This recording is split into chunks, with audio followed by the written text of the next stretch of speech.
Salutare fraților și bine v-am regăsit la un nou videoclip de pe acest canal. Astăzi o să vă zic niște chestii despre ce o să mă fac în mica mea crescătorie de păsări. De la început o să încep să zic că nu se iei nimeni, adică dacă vrea poți să iei, dar nu mă bag că este glod, din păcate a plouat. A nins și a plouat și n-am avut ce să fac, din păcate. Și a rămas așa glod, până o să se usuce, nu am ce să fac. Pe anul care vine o să le fac niște boxe mai mari aici, o să măresc un pic boxa aceasta.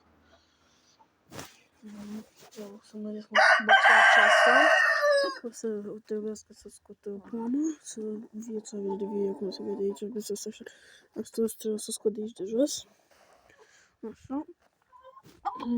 Și cu toate astea, ca să dăm drumul la video.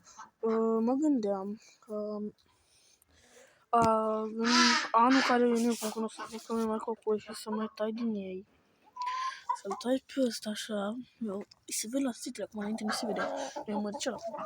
Să-l tai pe ăsta și pe ăsta de aici, ăștia doi frați, seamănă un pic, nu mult, seamănă un pic între ei. Și mă gândeam să mai tai unul dintre jățoi sau să-l dau giveaway.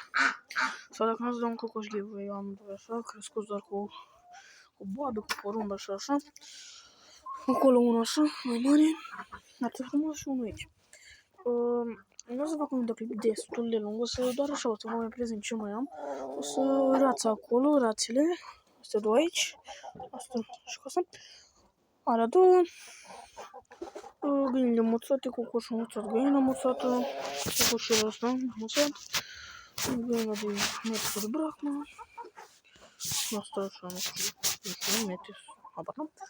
Așa, aici am boxele unde dorm mic, am uitat să vă mai arăt boxele în episodul trecut. Acolo dorm găinile sau rațele, ce prinde, că acum au început să doarmă, știu, trebuie să le pun fân. Păcatele acum nu mai au fân, abia acum 2 zile l-am pus, 3. Le-am pus fân curat, deci foarte curat. Un fân foarte curat. Aici am mâncarea, bă frate, da, mi-am dat mâncarea acum o oră.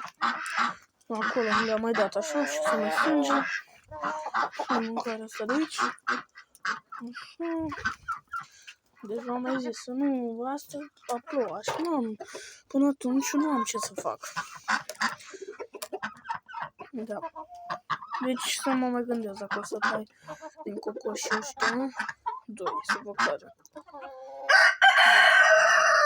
Atunci eu am lăsat, eu am fost David și ne vedem data viitoare. Pa, pa!